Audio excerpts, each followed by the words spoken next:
श्री स्वामी समर्थ. स्वामी महाराजांची लीला अगाध आहे. ते आपल्या भक्ताला कोणत्याही परिस्थितीमध्ये एकटे सोडत नाहीत. ज्या वेळेला त्यांच्या भक्तांना त्यांची गरज असते त्यावेळेला ते नेहमी सदैव त्यांच्या पाठीशी उभे राहतात. प्रत्येक संकटातून ते त्यांना बाहेर काढत असतात. योग्य तो मार्ग देखील दाखवत असतात. स्वामी सेवा केली कधीही वाया जात नाही. त्याचे फळ आपल्याला आयुष्यामध्ये कधी ना कधी मिळतेच. तसाच एक सत्य स्वामी अनुभव आजच्या आपण जाणून घेणार आहोत. एका ताईंना आलेला अनुभव आहे. या ताई मूळच्या नाशिकच्या होत्या, परंतु त्यांच्या बाबांच्या नोकरीमुळे त्या मुंबईतील राहिल्या. जवळजवळ त्या 15 वर्षाच्या असल्यापासून स्वामी सेवा करत होते. स्वामी सारामृताचे वाचन करत असत, स्वामी मंत्राचा जप करत असत. अशा प्रकारे त्यांची स्वामी महाराजांवर अत्यंत भक्ती होती.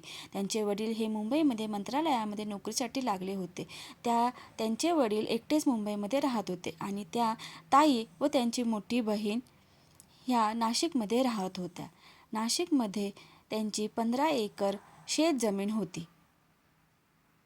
त्यामुळे ते शेतामध्ये खूप काबाड कष्ट करून आपला उदरनिर्वाह करत होते.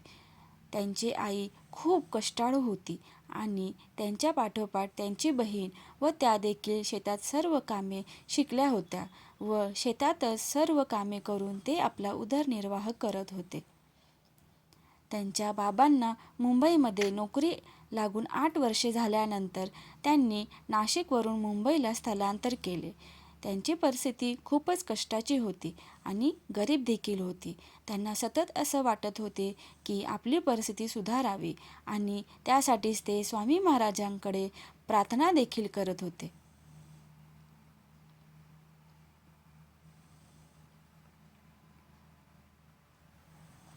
त्यांच्या घरामधील देवारामध्ये फक्त स्वामी महाराजांची एकच मूर्ती होती आणि त्यांनाच ते अत्यंत भक्तीने त्यांची पूजा करत होते.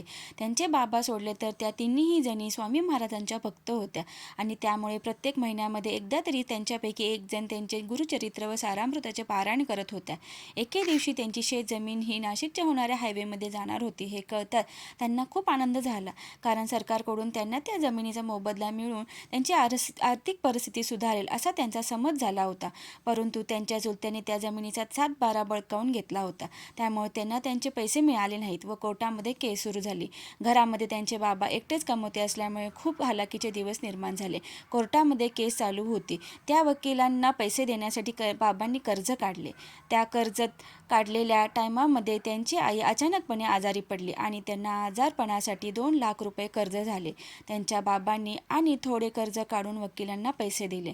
प्रत्येक महिन्याला वकिलांना पैसे द्यावे लागत असत.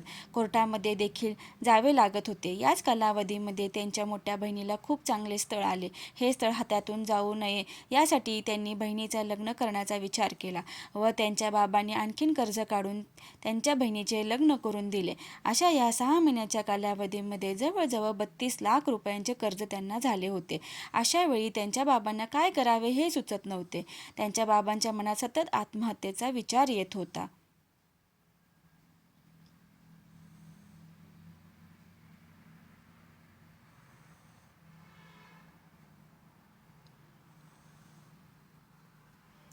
ताई खूप बेचैन झाल्या होत्या. त्यामुळेच त्या सतत स्वामी समर्थांचे नामस्मरण करत होत्या. त्या ताईने सलग 2 महिने स्वामींचा तारक मंत्र व ऐक्य मंत्र या मंत्राचे सतत श्रवण सुरू केले, पारायण केले, स्वामींचे नामस्मरण केले, स्वामी समर्थ नामाचा जप केला. अशा प्रकारे अनेक स्वामी सेवा त्या करत होत्या. त्यांना ना खायचे भान होते ना प्यायचे भान होते. या 2 महिन्यात जवळजवळ त्यांचे 7 किलो वजन इतके कमी झाले होते. त्यांच्या मनामध्ये फक्त एकच विचार होता की कोर्टाचा निकाल हा लवकरात लवकर लागून आपली परिस्थिती सुधारावी, आपल्या बाबांच्या मनावरील झालेला परिणाम दूर व्हावा व आपले चांगले दिवस यावे याच्या विचारांनी त्या खूप खचल्या होत्या.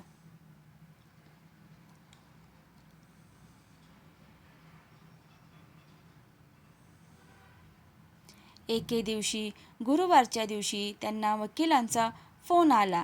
त्या पूजा करत होत्या. पूजा झाल्यानंतर त्यांनी वकिलांना फोन केला.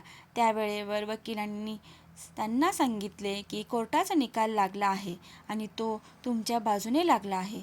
हे ऐकताच त्या खूप खुश झाल्या. पुढच्या 2 दिवसांमध्ये त्यांच्या अकाउंटवर पैसे आले आणि त्यांनी त्यांच्यावरती असलेले सर्व कर्ज फेडले. जवळजवळ या 2 महिन्यांमध्ये केलेल्या सर्व सेवेमुळे त्यांना हे फळ मिळाले आहे, असे त्यांना वाटले. स्वामी महाराजांनी त्यांना त्यांच्या संकटामध्ये साथ देऊन त्यांना संकटातून मुक्ती केली. त्यांच्याजवळ आता 3 कोटींची मालमत्ता आहे.